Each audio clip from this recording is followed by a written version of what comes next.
So in my 5 minutes, I was trying to think of how to make it a bit more kind of real. So I thought I'd say a little bit about what got me interested in this project, um, what the company is that I'm working with, and what it's been like, I guess. So my background is that I'm a counselling psychologist. I've typically been working in MIE, kind of looking at the development of online counselling services for children and young people. So I guess that interface between technology and therapy. Um, Sort of over the last few years, I'm really interested in how therapy can become more accessible, I guess, to more people using technology in some shape or form.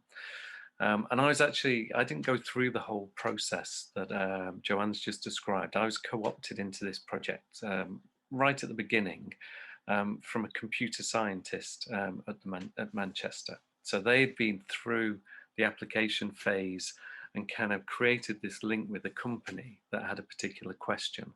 And it was only when they were sort of started beginning that actually they realized they need sort of a different kind of expertise to kind of tap into, which I guess was my more mental health awareness sort of side of things.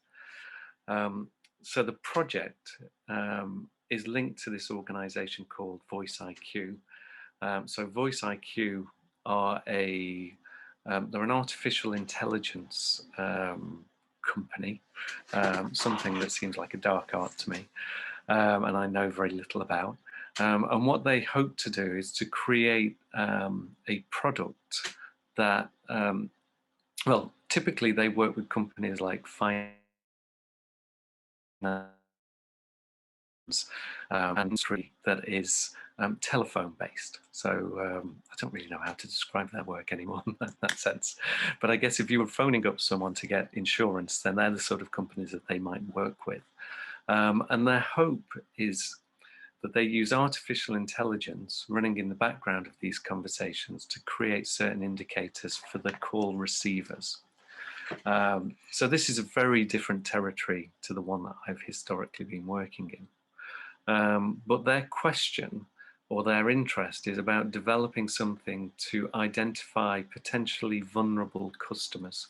So the positive side is really that they're trying to identify companies or people who may be inadvertently missold products that they're either not in a position to, they may end up, I guess, harmful positions as a consequence of taking out policies, etc., that they may have been sold.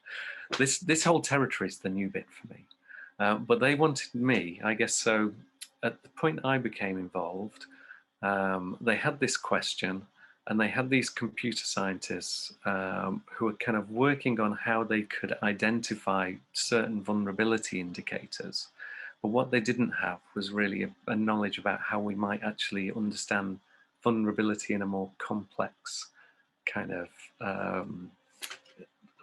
way when we're thinking about mental health and well-being.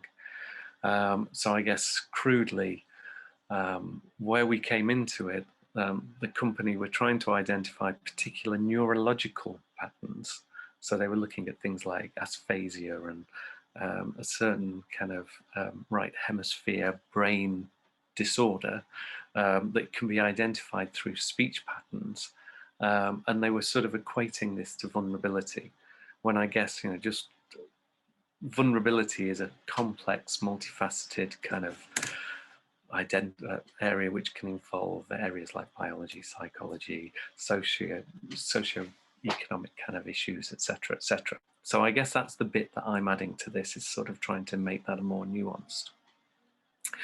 I hope this is making some sense in some ways. In your last minute, Terry, yeah. you might have something to say, but I also would be curious to know what it's enabled for you, sort of as an academic involved in that project. Yeah. So I think so. What it's enabled for me, well, the bits that I sort of were thinking about what my experience has been lots of meetings, which have been sort of conversations between the company, the research associate, and the supervisory team. And they've all been very collaborative, and they've all pulled in different ways. And I think that's been a really interesting experience. And for me, the big learning is just working alongside the company and the AI experts at the universities developing my knowledge kind of about this territory that I contribute a fraction to, and they're contributing. It's really interesting working in that more collaborative way.